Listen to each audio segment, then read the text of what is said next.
today we're going to work on perspective drawing, and this one is inside of a room. So you can do perspective drawing outside and inside, and in this case we're going to be doing inside perspective. So we start with a rectangle, and then at the corners of the rectangle we draw some diagonal lines up to the corners of our paper. When I say paper, I do mean real paper. You could be doing this drawing on a piece of paper, or you can be doing it in Clecky. It's up to you.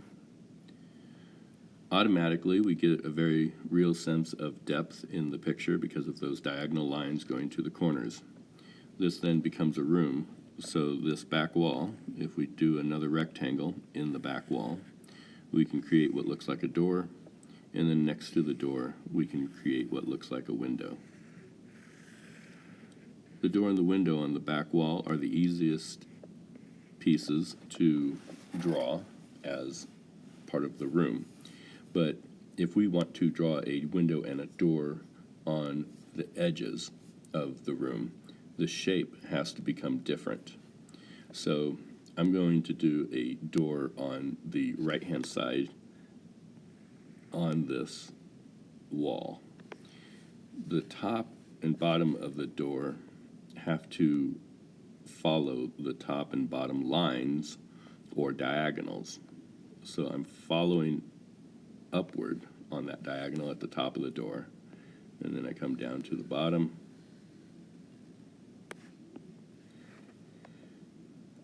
Now I want the door to look like it goes through the wall, so I'm going to add a couple of lines at the top and the bottom of that first line I drew for the door, and I'm going to connect those.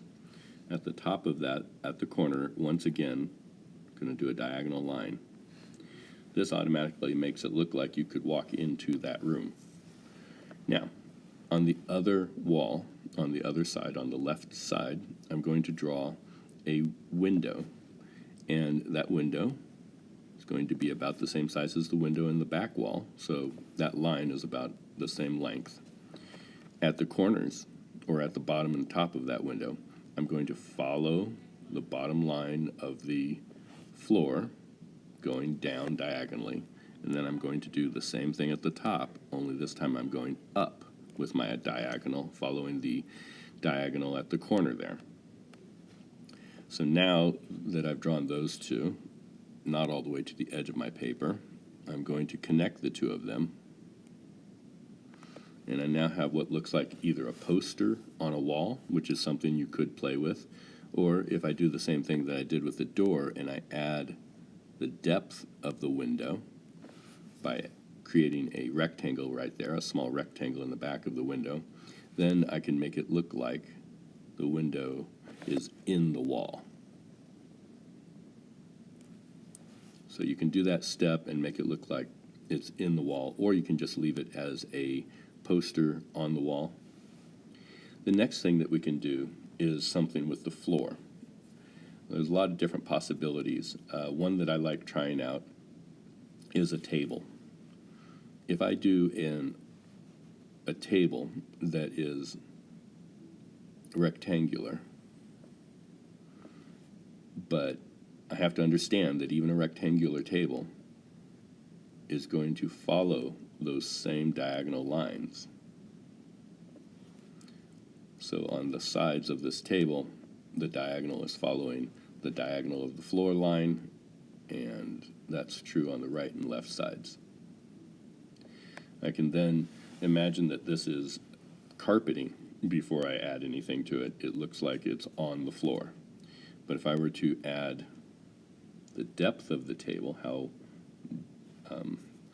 much of a slab of the table there is, then now it looks like it's raised up off the floor a little bit. And if I were to add some legs that go off the page, then it looks like it's quite high up.